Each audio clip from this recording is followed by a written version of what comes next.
نحمد نصلی علی رسول الکریم اما بعد فاعوذ باللہ من الشیطان الرجیم بسم اللہ الرحمن الرحیم۔ ہم قرآن مجید کا ترجمہ کر رہے ہیں دورہ قرآن کے لیے، اور ہم آیت نمبر 154 سورہ بقرہ کی آیت نمبر 154 پر ہیں، تو ہم شروع کرتے ہیں۔ اعوذ باللہ من الشیطان الرجیم بسم اللہ الرحمن الرحیم۔ وَلَا تَقُولُوا لِمَن يُقْتَلُ فِي سَبِيلِ اللَّهِ أَمْوَاتٌ بَلْ أَحْيَاءٌ وَلَكِن لَا تَشْعُرُونَ۔ اے ایمان والو، اور اللہ کی راہ کے شہیدوں کو مردہ مت کہو، وہ زندہ ہیں لیکن تم نہیں سمجھتے۔ چونکہ پیچھے اللہ سبحانہ تعالیٰ نے آیت نمبر 153 میں فرمایا کہ ایمان والو صبر اور نماز کے ذریعے مدد چاہو، اللہ تعالیٰ صبر کرنے والوں کے ساتھ ہے۔ تو اس کے بعد جو انسان جو مسلمان شہید ہوئے اللہ کی راہ میں لڑتے ہوئے، تو چونکہ یہ ایک بہت بڑا صدمہ ہوتا ہے گھر والوں کے لیے کہ گھر سے نکلے اور ایک انسان صحیح سالم گھر سے گیا اور وہ شہید ہو گیا، تو ان کی تسلی کے لیے کہا گیا کہ تم ان کو مردہ مت سمجھو، یہ تو زندہ ہے۔ شہیدوں کی موت کیسی ہوتی ہے، شہیدوں کی برزخ کی زندگی کیسی ہوتی ہے، اس کے بارے میں قرآن و حدیث سے ہمیں پہلے بھی بتایا گیا ہے کہ وہ جنت میں عرش کے اللہ سبحانہ تعالیٰ کے عرش کے نیچے قندیلوں میں پرندوں کے سینوں میں ان کی روحیں ہوتی ہیں، اور یہ جنت کا رزق کھاتے ہیں، اڑتے پھرتے ہیں جنت میں۔ پھر اللہ تعالیٰ نے فرمایا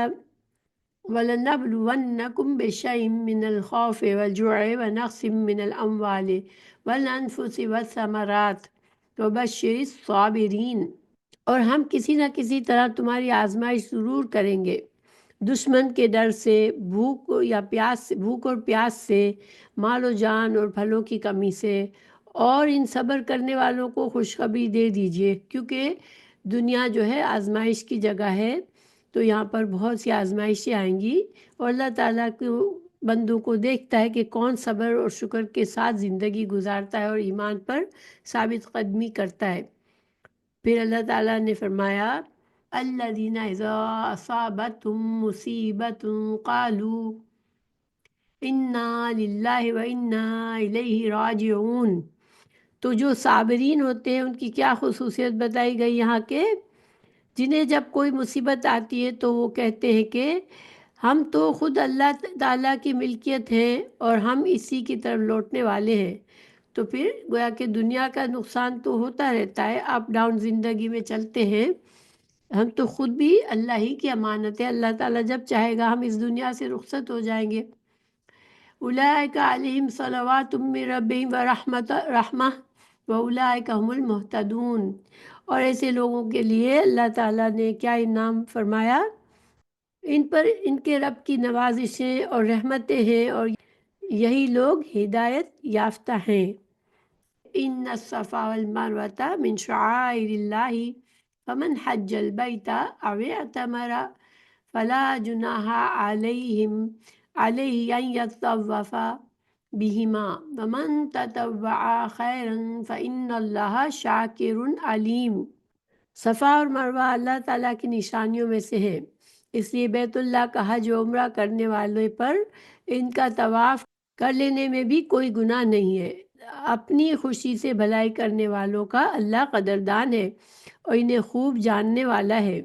ویسے تو صفا اور مروہ کا جو طواف پر جو سعی کی جاتی ہے وہ حج اور عمرے کا حصہ ہوتی ہے، لیکن یہاں پر اس طرح سے کہا گیا کہ اس میں کوئی گناہ نہیں ہے، کیونکہ یہ جاہلیت کے دور میں لوگ صفا اور مروہ پہ بت رکھے ہوئے تھے صفا اور مروہ پہ، تو اس وجہ سے مومنوں کو سمجھایا گیا کہ یہ اللہ ہی کے شعائر میں سے ہے، صفا اور مروہ کا کے دوران صحیح کرنا۔ ان الذين يكتمون ما انزلنا من البينات والهدى من بعد ما بيناه للناس في الكتاب اولئک یلعنہم اللہ ویلعنہم اللاعنون۔ جو لوگ ہماری اتاری ہوئی دلیلوں اور ہدایت کو چھپاتے ہیں باوجود یہ کہ ہم اسے اپنی کتاب میں لوگوں کے لیے بیان کر چکے ہیں، ان لوگوں پر اللہ کی اور تمام لعنت کرنے والوں کی لعنت ہے۔ إِلَّا الَّذِينَ تَابُوا وَأَصْلَحُوا وَبَيَّنُوا فَأُولَئِكَ أَتُوبُ عَلَيْهِمْ وَأَنَا التَّوَّابُ الرَّحِيمُ۔ مگر وہ لوگ جو توبہ کر لیں اور اصلاح کر لیں اور بیان کر دیں تو میں ان کی توبہ قبول کر لیتا ہوں، اور میں توبہ قبول کرنے والا اور رحم و کرم کرنے والا ہوں۔ ان الذین کفروا وماتوا وهم کفار فاولئک علیہم لعنت اللہ والملائکۃ والناس اجمعین خالدین فیہا لا یخفف عنہم العذاب ولا هم ینظرون۔ یقیناً جو کفار اپنے کفر میں ہی مر جائیں ان پر اللہ تعالیٰ کی، فرشتوں کی اور تمام لوگوں کی لعنت ہے، جس میں یہ ہمیشہ رہیں گے، نہ ان سے عذاب ہلکا کیا جائے گا اور نہ انہیں ڈھیل دی جائے گی۔ کسی مسلمان جو بہت بظاہر ہمیں گناہ گار لگتا ہو بہت، مگر اس پر ہم لعنت نہیں کر سکتے، کیونکہ ہو سکتا ہے اللہ تعالیٰ اس کے مرنے سے پہلے سے توبہ کی توفیق دے دے اور اللہ تعالیٰ اس کو معاف فرما دے اور اس کا خاتمہ بالخیر ہو۔ اس لیے کافر جن کا پتہ ہے کہ وہ کافر ہے اور کفر پر ہی ان کی موت آئی تو ان پر صرف لعنت کی جا سکتی ہے، اور لعنت کا مطلب ہوتا ہے اللہ کی رحمت سے دوری کی بد دعا ہے لعنت اصل میں۔ وَإِلَٰهُكُمْ إِلَٰهٌ وَاحِدٌ لَا إِلَٰهَ إِلَّا هُوَ الرَّحْمَٰنُ الرَّحِيمُ۔ تم سب کا معبود ایک ہی معبود ہے، اس کے سوا کوئی معبود برحق نہیں، اور بہت رحم کرنے والا اور بڑا مہربان ہے۔ پھر اللہ تعالیٰ کی قدرت کا ذکر ہے، إِنَّ فِي خَلْقِ السَّمَاوَاتِ وَالْأَرْضِ وَاخْتِلَافِ اللَّيْلِ وَالنَّهَارِ وَالْفُلْكِ الَّتِي تَجْرِي فِي الْبَحْرِ بِمَا يَنْفَعُ النَّاسَ وَمَا أَنزَلَ اللَّهُ مِنَ السَّمَاءِ مِن مَّاءٍ فَأَحْيَا بِهِ الْأَرْضَ بَعْدَ مَوْتِهَا وَبَثَّ فِيهَا مِن كُلِّ دَابَّةٍ وَتَصْرِيفِ الرِّياحِ وَالسَّحَابِ الْمُسَخَّرِ بَيْنَ السَّمَاءِ وَالْأَرْضِ لَآيَاتٍ لِقَوْمٍ يَعْقِلُونَ۔ آسمانوں اور زمین کی پیدائش، رات اور دن کا ہیر پھیر، کشتیوں کا لوگوں کو نفع دینے والی چیزوں کو لیے ہوئے سمندروں میں چلنا، آسمان سے پانی اتار کر مردہ زمین کو زندہ کر دینا، اس میں ہر قسم کے جانوروں کو پھیلا دینا، ہواؤں کے رخ بدلنا، اور بادل جو آسمان اور زمین کے درمیان مسخر ہیں، ان میں عقل مندوں کے لیے قدرت الہی کی نشانیاں ہیں۔ کائنات کی نشانیوں پر غور کرنا بھی ایمان کا حصہ ہے، کیونکہ کائنات کی نشانیوں پر غور و فکر کرنے سے انسان کو اندازہ ہوتا ہے کہ ان سب کا خالق ایک ہی ہے۔ وَمِنَ النَّاسِ مَن يَتَّخِذُ مِن دُونِ اللَّهِ أَندَادًا يُحِبُّونَهُمْ كَحُبِّ اللَّهِ وَالَّذِينَ آمَنُوا أَشَدُّ حُبًّا لِلَّهِ وَلَوْ يَرَى الَّذِينَ ظَلَمُوا إِذْ يَرَوْنَ الْعَذَابَ أَنَّ الْقُوَّةَ لِلَّهِ جَمِيعًا وَأَنَّ اللَّهَ شَدِيدُ الْعَذَابِ۔ بعض لوگ ایسے بھی ہیں جو اللہ کے شریک اوروں کو ٹھہرا کر ان سے ایسی محبت رکھتے ہیں جیسی محبت اللہ سے ہونی چاہیے، اور ایمان والے اللہ کی محبت میں بہت سخت ہوتے ہیں۔ کاش کہ مشرک لوگ جانتے کہ اللہ کے عذاب کو دیکھ کر جان لیں گے کہ تمام طاقت اللہ ہی کو ہے، اور اللہ تعالیٰ سخت عذاب دینے والا ہے، تو ہرگز شرک نہ کرتے۔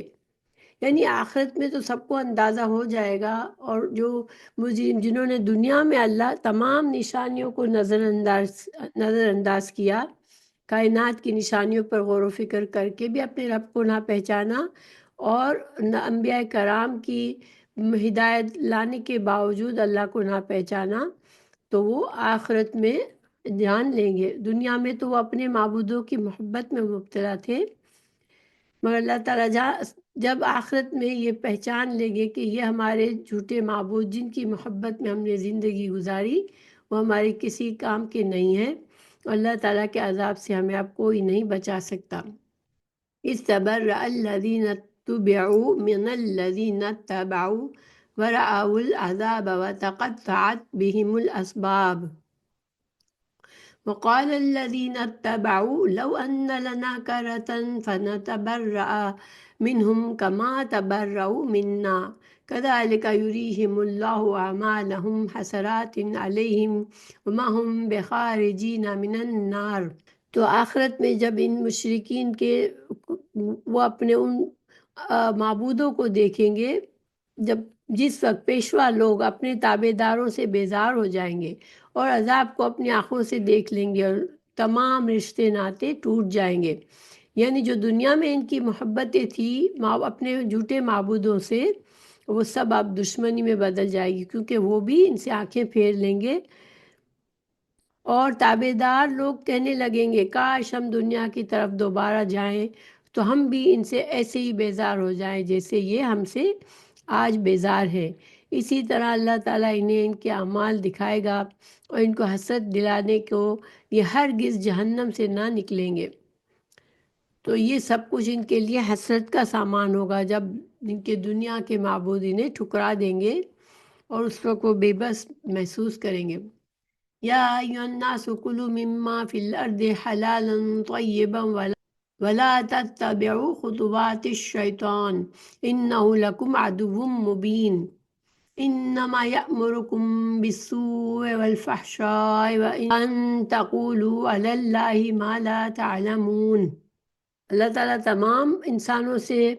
خطاب کر رہے ہیں، اے لوگو، زمین میں جتنی بھی حلال اور پاکیزہ چیزیں ہیں انہیں کھاؤ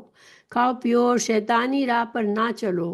وہ تمہارا کھلا ہوا دشمن ہے۔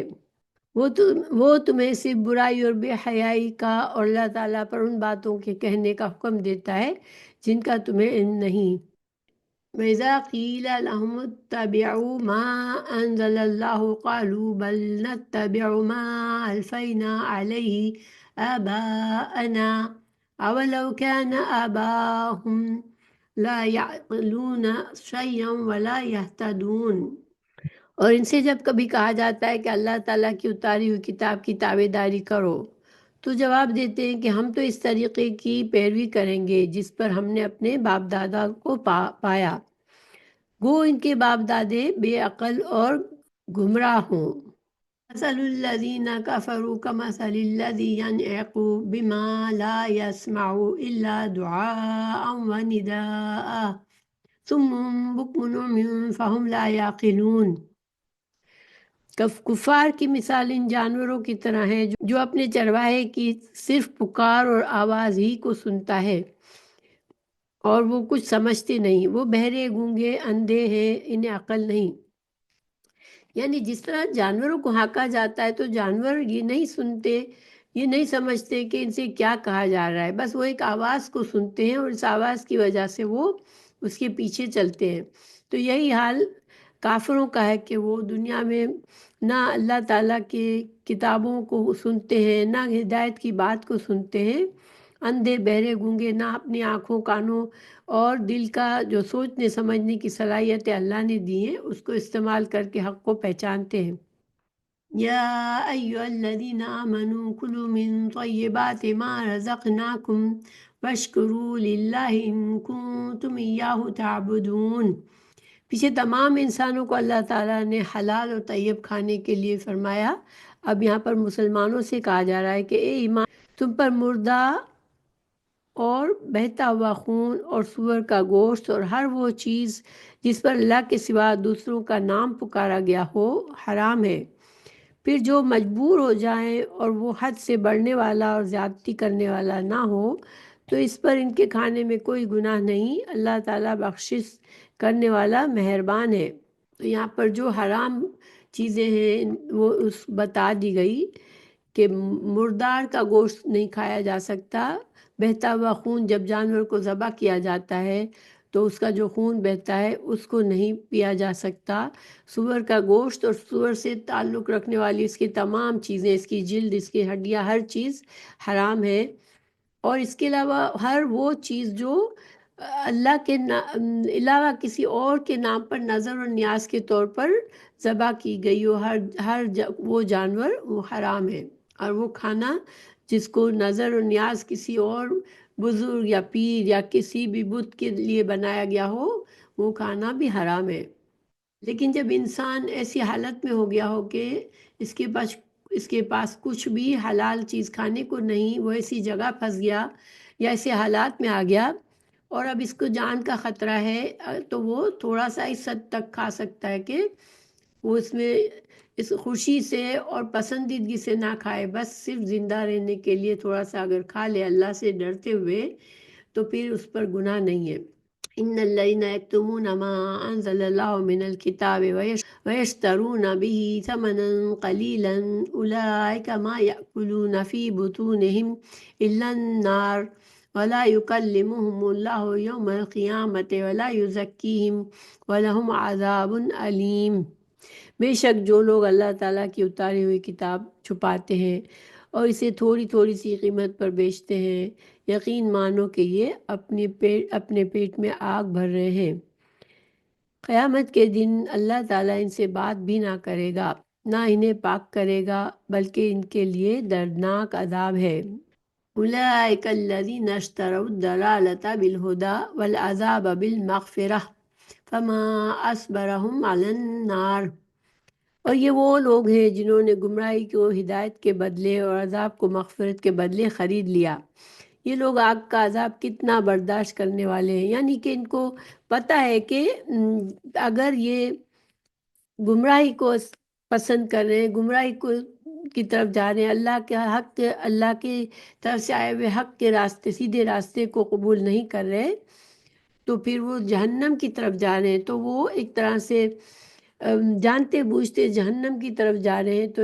طنز کیا جا رہا ہے کہ یہ کتنا برداشت رکھتے ہوں گے جہنم کی آگ سے کہ وہ جہنم کی طرف خوشی خوشی جا رہے ہیں۔ ذالک بأن اللہ نزل الکتاب بالحق ذالک بأن اللہ نزل الکتاب بالحق وإن الذین اختلفوا فی الکتاب لفی شقاق بعید۔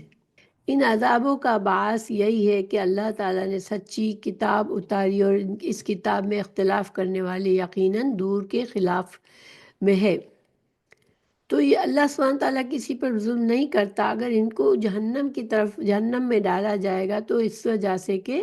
اللہ تعالیٰ نے تو رسولوں کو بھیجا اور اللہ نے کتابیں نازل فرمائی، لیکن اس کے باوجود وہ اختلاف اور اپنے عناد اور دشمنی اور تکبر میں حق کو جھٹلائیں گے، تو پھر چونکہ دنیا میں اتنی بڑی گمراہی پر چل رہے ہیں تو پھر ان کا انجام یہی ہونے والا ہے۔ لَيْسَ الْبِرَّ أَن تُوَلُّوا وُجُوهَكُمْ قِبَلَ الْمَشْرِقِ وَالْمَغْرِبِ وَلَكِنَّ الْبِرَّ مَنْ آمَنَ بِاللَّهِ وَالْيَوْمِ الْآخِرِ وَالْمَلَائِكَةِ وَالْكِتَابِ وَالنَّبِيِّينَ وآتى المال على حبه ذوي القربى واليتامى والمساكين وابن السبيل والسائلين وفي الرقاب وقام الصلاة وآتى الزكاة والموفون بعهدهم إذا عاهدوا والصابرين في البأساء والضراء وحين البأس أولئك الذين صدقوا وأولئك هم المتقون۔ یہ آیت البر کہلاتی ہے۔ اللہ تعالیٰ نے فرمایا کہ ساری اچھائی مشرق اور مغرب کی طرف منہ کرنے میں ہی نہیں ہے،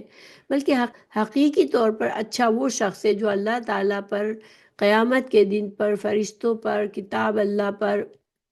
نبیوں پر ایمان رکھنے والا ہے، جو مال سے محبت کرنے کے باوجود قرابت داروں، یتیموں، مسکینوں، مسافروں اور سوال کرنے والے کو دیتا ہے، غلاموں کو آزاد کرتا ہے، نماز کی پابندی اور زکوٰۃ کی ادائیگی کرے، جب وعدہ کرے تو تب اسے پورا کرے، تندرستی، دکھ درد اور لڑائی کے وقت صبر کرے، اور یعنی کبھی جنگ ہو تو صبر کرے، یہی سچے لوگ ہیں اور یہی پرہیزگار ہیں۔ تو اللہ تعالیٰ نے یہاں حقیقی جو عملی ایمان ہے، جو عملی طور پر اچھائی ہے، وہ ساری باتیں بتا دی۔ یعنی اچھائی کا بلند لیول کیا ہے کہ انسان کے اندر تقویٰ ہو اور وہ صحیح طرح سے ہر لیول پر دین کے طریقے پر چلتا ہو، اور اپنے مال میں بھی وہ دوسروں کا حصہ نکالتا ہو اور وعدوں کو پورا کرتا ہو، اور جب صبر مشکل اور تنگی ہے، مشکل حالات ہیں، تو اس میں صبر سے کام لیتا ہے۔ تو یہ ساری پرہیزگاری اور تقویٰ ہے جس سے انسان کو اچھائی کا بلند درجہ ملتا ہے۔ یا ایھا الذین آمنوا کتب علیکم القصاص فی القتلی الحر بالحر والعبد بالعبد والأنثى بالأنثى فمن عفي له من أخيه شيء فاتباع بالمعروف وأداء إليه بإحسان ذلك تخفيف من ربكم ورحمة فمن اعتدى بعد ذلك فله عذاب علیم۔ اے ایمان والو، تم پر مقتولوں کا قصاص لینا فرض کیا گیا ہے۔ آزاد آزاد کے بدلے، غلام غلام کے بدلے، عورت عورت کے بدلے۔ ہاں، کسی کو اس کے بھائی کی طرف سے کچھ معافی دے دی جائے اور اسے بھلائی کی اتباع کرنی چاہیے، یعنی کہ قصاص کے بجائے انسان اگر دیت پر راضی ہو جاتا ہے، مقتول کے وارث جو ہیں وہ دیت پر راضی ہو جاتے ہیں، تو قاتل ہے اس کو بھی پھر بھلائی کے ساتھ دیت ادا کرنی چاہیے اور شکر منانا چاہیے کہ اس کی جان بخش دی گئی، اور آسانی کے ساتھ دیت ادا کرنی چاہیے۔ تمہارے رب کی طرف سے یہ تخفیف اور رحمت ہے، اس کے بعد بھی جو سرکشی کرے اسے دردناک عذاب ہے۔ یعنی کہ جو قاتل کے ورثہ بھی دیت لینے کے بعد بھی قاتل کے ساتھ زیادتی نہ کرے، اور قاتل بھی دیت پر اگر مقتول کے ورثہ دیت پر راضی ہے تو اسے اچھی طرح سے ادا کرے، تو یہ صحیح طریقہ ہے۔ وَلَكُمْ فِي الْقِصَاصِ حَيَاةٌ يَا أُولِي الْأَلْبَابِ لَعَلَّكُمْ تَتَّقُونَ۔ عقل مندو، قصاص میں تمہارے لیے زندگی ہے اور اس وجہ سے تم قتل ناحق سے رکو گے۔ یعنی کہ اگر اللہ تعالیٰ ناحق قتل پر پابندی یا ایسے سخت احکامات نہ دیتے تو پھر لوگوں کے لیے گناہ کرنا آسان ہو جاتا ہے، قتل و غارت کرنا آسان ہو جاتا ہے۔ تو یہ ایک طرح سے اس میں ہی زندگی ہے۔ ایک معاشرے میں امن و امان ہوگا تو وہ معاشرہ پھلے گا پھولے گا، اور جرائم یعنی کہ جرم اور قتل غارت نہیں ہوگا تو وہ معاشرے میں خوشحالی ہوگی۔ کتب علیکم اذا حضر احدکم الموت ان ترک خیرا الوصیۃ للوالدین والاقربین بالمعروف حقا علی المتقین۔ تم پر فرض کر دیا گیا کہ جب تم میں سے کوئی مرنے لگے اور مال چھوڑ جاتا ہے تو اپنے ماں باپ اور قرابت داروں کے لیے اچھائی کے ساتھ وصیت کر جائے، پرہیزگاروں پر یہ حق ثابت ہے۔ وراثت کے قانون آنے کے بعد ماں باپ کے لیے اور اپنے وارثوں کے لیے انسان کوئی وصیت نہیں کر سکتا۔ ہاں، تو وصیت صرف اس کے اپنے مال سے زیادہ تیسرا حصہ کے وصیت کر سکتا ہے، جس میں وہ کسی ثواب جاریہ کے کام میں دے سکتا ہے، اپنے لیے آخرت کے اجر کے لیے، یا کسی اور دور کے ضرورت مند رشتہ دار اور یتیموں وغیرہ کے لیے وصیت کر سکتا ہے، لیکن وارثوں کے لیے اب جو ہے وصیت نہیں کی جا سکتی۔ اللہ تعالیٰ نے خود ہی وارثوں کے مقرر کر دیے، تمام وارثوں کے حق مقرر کر دیے، ان کے حصے اللہ نے ہی تقسیم کرنے کے لیے بتا دیا کہ کس کا کیا حصہ ملے گا۔ فمن بدله بعد ما سمعه فإنما اسمه على الذين يبدلونه إن الله سميع عليم۔ اب جو شخص وصیت سننے کے بعد بدل دے، اس کا گناہ بدلنے والے پر ہے۔ واقعی اللہ تعالیٰ سننے والا، جاننے والا ہے۔ یعنی ایک مرنے والے نے وصیت کی اور اس میں کوئی ایسی بات نہیں ہے جو خلاف شریعت ہے، تو پھر ورثہ اس وصیت کو بدلیں گے تو وہ مجرم بنیں گے۔ ان کو جیسے وصیت کی گئی اسی طرح ان کو عمل کرنا پڑے گا۔ اور اللہ تعالیٰ اگرچہ جس نے وصیت کی وہ نہیں بھی ہے تو اللہ تعالیٰ سب کچھ جانتا ہے، سب کچھ دیکھتا ہے۔ فمن خاف من موص جنفا او اثما فاصلح بینہم فلا اثم علیہ ان اللہ غفور رحیم۔ ہاں، البتہ جو شخص وصیت کرنے والے کی جانبداری یا گناہ کی وصیت کر دینے سے ڈرے، پس وہ ان میں آپس میں اصلاح کرا دے تو اس پر گناہ نہیں، اللہ تعالیٰ بخشنے والا مہربان ہے۔ بس ایک ہی صورت میں وصیت کے لیے کچھ تبدیلی کرانے کے لیے ایک تو یا تو وصیت کرنے والے کو ہی سمجھائے کہ یہ وصیت شریعت کے خلاف ہے، اس میں گناہ کر رہے ہو تم، تو وہ اس میں کوئی برائی نہیں ہے۔ اور اگر تو مرنے والا مر گیا اور اس کی وصیت میں ایسی ہے کہ اگر اس پر عمل کیا جائے تو مرنے والا گناہ گار ہوگا کیونکہ وہ شریعت کے خلاف ہے، تو آپس میں ورثہ مل کر اس ایسی وصیت کی اصلاح کر سکتے ہیں، تو انشاءاللہ واللہ عالم پھر ان کو گناہ نہیں ہوگا۔ یا ایھا الذین آمنوا کتب علیکم الصیام کما کتب علی الذین من قبلکم لعلکم تتقون ایاما معدودات فمن كان منكم مريضا او على سفر فعدة من ايام اخر وعلى الذين يطيقونه فدية طعام مسكين فمن تطوع خيرا فهو خير له وان تصوموا خير لكم ان كنتم تعلمون۔ اے ایمان والو، تم پر روزے رکھنا فرض کیا گیا جس طرح تم سے پہلے لوگوں پر فرض کیا گئے تھے تاکہ تم تقوی اختیار کرو۔ گنتی کے چند ہی دن ہیں، لیکن تم میں سے جو شخص بیمار ہو یا سفر میں ہو تو وہ ان دنوں میں گنتی کو پورا کر لے، یعنی کہ سفر میں ہے یا بیمار میں ہے تو پھر رمضان میں روزے چھوڑ کر جب بیمار سے صحت مند ہو جائے تو بعد میں ان کو پوری گنتی کر لے جو روزے چھوٹ گئے ان کی، یا سفر کی مصیبت، سفر کی تکلیف کی وجہ سے روزے چھوڑے ہیں تو پھر بعد میں رمضان ختم ہونے کے بعد کبھی بھی ان روزوں کو دوسری رمضان کے شروع ہونے سے پہلے ان کی گنتی پوری کر لے۔ اور اس کی طاقت رکھنے والے فدیہ میں ایک مسکین کا کھانا دیں،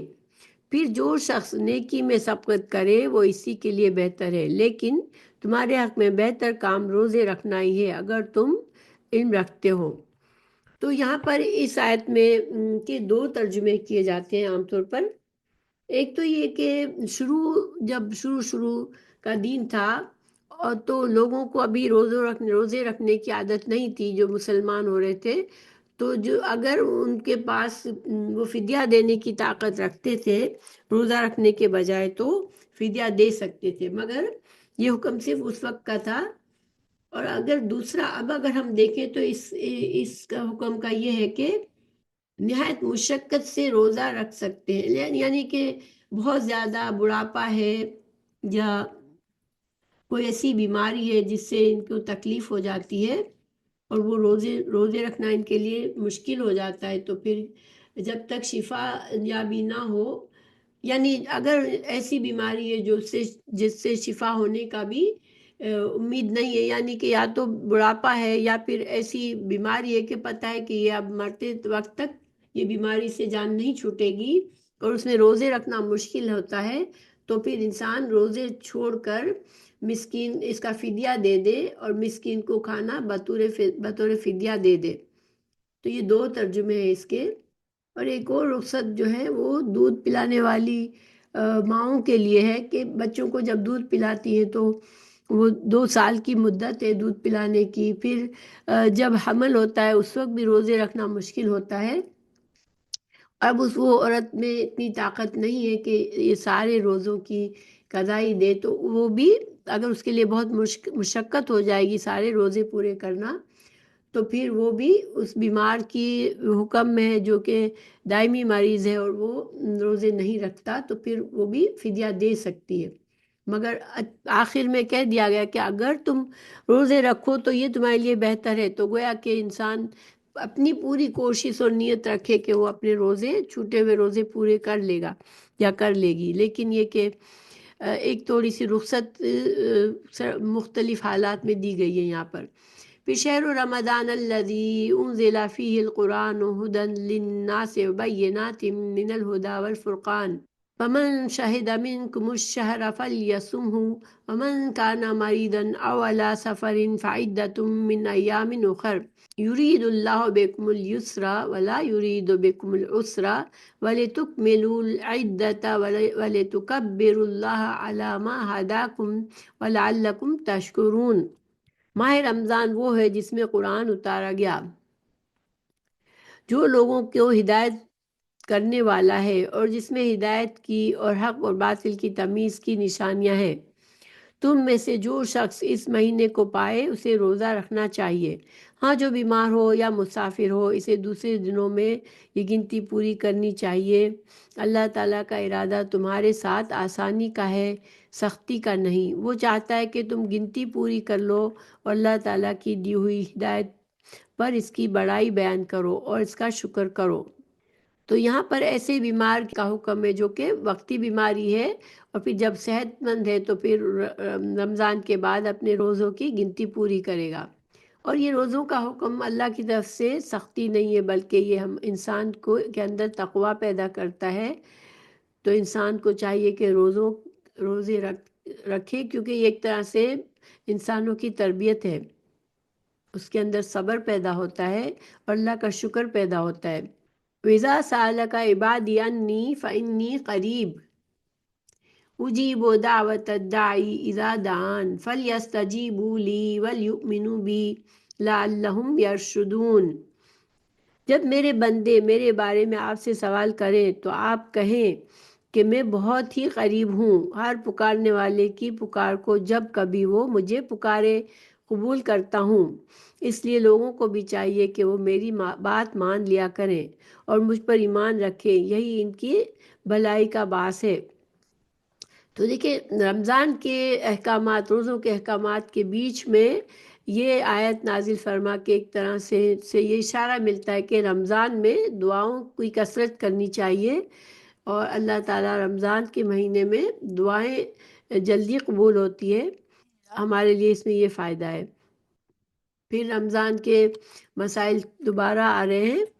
أحل لكم ليلة الصيام الرفث إلى نسائكم هن لباس لكم وأنتم لباس لهن علم الله أنكم كنتم تختانون أنفسكم فتاب عليكم وعفى عنكم فالآن باشروهن وابتغوا ما كتب الله لكم وكلوا واشربوا حتى يتبين لكم الخيط الأبيض من الخيط الأسود من الفجر ثم أتموا الصيام إلى الليل ولا تباشروهن وأنتم عاكفون في المساجد تلك حدود الله فلا تقربوها كذلك يبين الله آياته للناس لعلهم يتقون۔ روزے کی راتوں میں اپنی بیویوں سے ملنا تمہارے لیے حلال کیا گیا ہے، وہ تمہارا لباس ہے اور تم ان کے لباس ہو۔ ساری تمہاری پوشیدہ خیانتوں کا اللہ تعالیٰ کو علم ہے، اس نے تمہاری توبہ قبول فرما کر تم سے درگزر فرما لیا۔ اب تمہیں ان سے مباشرت کی اور اللہ تعالیٰ کی لکھی ہوئی چیز کو تلاش کرنے کی اجازت ہے۔ گویا کہ رمضان روزے کے دوران تو یہ کام حرام ہے، مگر روزہ کھولنے کے بعد سے لے کر اگلی فجر روزہ باندھنے تک کا جو وقت ہے اس میں جائز ہے شوہر اور بیوی کا تعلق۔ تم کھاتے پیتے رہو یہاں تک کہ صبح کا سفید دھاگا سیاہ دھاگے سے ظاہر ہو جائے، پھر رات تک روزے کو پورا کرو، اور عورتوں سے اس وقت مباشرت نہ کرو جب کہ تم مسجدوں میں اعتکاف میں ہو، یعنی اعتکاف کی حالت میں رات کے وقت بھی یہ جائز نہیں ہے۔ یعنی آپ اپنے گھر میں ہے انسان تو رات میں رمضان کی راتوں میں شوہر اور بیوی کا تعلق جائز ہے، مگر اعتکاف کی حالت میں یہ رات میں بھی جائز نہیں ہے۔ یہ اللہ تعالیٰ کی حدود ہے، تم ان کے قریب بھی نہ جاؤ۔ اسی طرح اللہ تعالیٰ اپنی آیتیں لوگوں کے لیے بیان فرماتا ہے تاکہ وہ تقویٰ پالے اور برے انجام سے بچے۔ وَلَا تَأْكُلُوا أَمْوَالَكُمْ بَيْنَكُمْ بِالْبَاطِلِ وَتُدْلُوا بِهَا إِلَى الْحُكَّامِ لِتَأْكُلُوا فَرِيقًا مِّنْ أَمْوَالِ النَّاسِ بِالْإِثْمِ وَأَنْتُمْ تَعْلَمُونَ۔ اور ایک دوسرے کا مال ناحق نہ کھاؤ، نہ حاکموں کو رشوت پہنچا کر کسی کا مال ظلم و ستم سے اپنا لیا کرو، حالانکہ تم جانتے ہو۔ تو اس آیت میں ایسے شخص کے بارے میں ہے جس کے پاس کسی کا حق ہو لیکن حق والے کے پاس ثبوت نہ ہو، تو اس کمزوری سے فائدہ اٹھا کر وہ عدالت یا حاکم سے اپنے حق میں فیصلہ کرا لے، اور اسی طرح دوسرے کا حق غصب کر لے یا رشوت دے کر کسی کا حق غلط فیصلہ اپنے حق میں کروا لے۔ یہ ظلم ہے اور حرام ہے۔ عدالت کا فیصلہ ظلم اور حرام کو جائز اور حلال نہیں کر سکتا، اور ظالم اللہ کے نزدیک مجرم ہی ہوگا۔